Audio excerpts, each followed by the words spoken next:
मेहनत की कमाई। सुरेश और उसकी पत्नी राधा एक छोटे से गांव में रहते थे। सुरेश एक मेहनती किसान था जो अपनी जमीन पर कड़ी मेहनत करके अपने परिवार का पालन करता था। राधा घर संभालती और अपने 2 बच्चों की देखभाल करती। जीवन सरल था, पर सुरेश और राधा हमेशा खुश रहते थे। एक दिन सुरेश खेत से लौटते समय अचानक बीमार पड़ गया। डॉक्टर ने उसे कुछ दिनों तक आराम करने की सलाह दी। सुरेश के बगैर खेत का काम अधूरा रह गया और राधा को उसकी चिंता सताने लगी। राधा ने सुरेश को ठीक करने के लिए हर संभव उपाय किए, पर उसकी हालत बिगड़ती ही जा रही थी। गांव में एक नई बात फैल गई थी कि सुरेश की बीमारी किसी ने जादू टोना करवाई है। राधा इस बात पर यकीन नहीं करती थी, लेकिन गांव वालों का दबाव बढ़ता जा रहा था। इसी बीच सुरेश के बड़े भाई रामू, जो शहर में रहता था, गांव आया। रामू ने राधा को सुझाव दिया कि किसी तांत्रिक से मिलकर देख ले। राधा ने अनमने मन से तांत्रिक के पास जाने का फैसला किया। तांत्रिक ने कहा कि सुरेश की बीमारी का कारण एक पुराना विवाद है। उसने बताया कि सुरेश की बीमारी के पीछे उसका अपना ही कोई रिश्तेदार है जो उसकी मेहनत की कमाई पर नजर गड़ाए हुए है। राधा को यह सुनकर धक्का लगा, क्योंकि उसे अपने परिवार पर पूरा भरोसा था।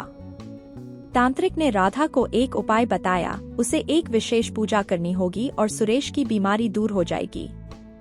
राधा ने तांत्रिक के कहे अनुसार पूजा की, लेकिन सुरेश की हालत में कोई सुधार नहीं हुआ। उल्टा उसकी हालत और खराब हो गई। अब राधा को समझ में नहीं आ रहा था कि क्या करे। एक दिन सुरेश ने राधा को बुलाया और कहा, राधा, मैं जानता हूँ कि तुम मेरे लिए बहुत कुछ कर रही हो, पर मैं चाहता हूँ कि तुम हमारी जमीन बेच दो। राधा को यह सुनकर झटका लगा। उसने सुरेश से पूछा, पर हम जमीन क्यों बेचें? यह तो हमारी मेहनत की कमाई है। सुरेश ने धीरे धीरे बताया कि जब वह बीमार हुआ तब उसने एक सपना देखा था। सपने में उसे एक बूढ़ा आदमी मिला, जिसने उसे बताया कि उसकी जमीन के नीचे एक खजाना दबा हुआ है। सुरेश ने सोचा कि अगर वह जमीन बेच देंगे तो खजाना बाहर आ जाएगा और वे अमीर हो जाएंगे। राधा को यह बात हजम नहीं हुई, पर सुरेश के कहने पर उसने जमीन बेचने का फैसला कर लिया।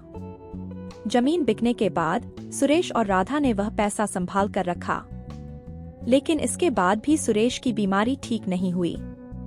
राधा ने हार मान ली थी, पर उसने एक बात पर ध्यान दिया। सुरेश की बीमारी के शुरू होते ही उसके बड़े भाई रामू गांव आने लगे थे और वे दोनों की मदद करने की बजाय हमेशा दूर दूर रहते थे। राधा ने एक दिन रामू का सामना किया और उससे पूछा, भैया, जब से आप आए हैं सुरेश की हालत खराब हो गई है। क्या आप कुछ जानते हैं? रामू ने घबराते हुए कहा, नहीं, मैं तो तुम्हारी मदद करने आया हूँ। राधा को शक हुआ और उसने रामू का पीछा करना शुरू किया। एक रात राधा ने देखा कि रामू एक अजीब से आदमी से मिल रहा था और उसे पैसे दे रहा था। राधा को समझ में आ गया कि रामू ने ही सुरेश पर जादू टोना करवाया था ताकि वह जमीन पर कब्जा कर सके। राधा ने साहस जुटाकर गांव वालों को यह बात बताई। गांव के लोग रामू को पकड़कर पंचायती में ले गए। रामू ने अपनी गलती मान ली और बताया कि उसने तांत्रिक की मदद से सुरेश पर जादू टोना करवाया था ताकि वह जमीन पर कब्जा कर सके और शहर जाकर धंधा कर सके। रामू की सच्चाई सामने आने के बाद तांत्रिक को भी गांव से निकाल दिया गया और सुरेश की हालत धीरे धीरे सुधरने लगी। राधा और सुरेश ने अपनी मेहनत की कमाई से फिर से जमीन खरीदी और मेहनत से अपना जीवन यापन करने लगे। इस घटना ने गांव वालों को सिखाया कि मेहनत की कमाई का कोई विकल्प नहीं होता और लालच में आकर अपने अपनों को धोखा देना सबसे बड़ा पाप होता है।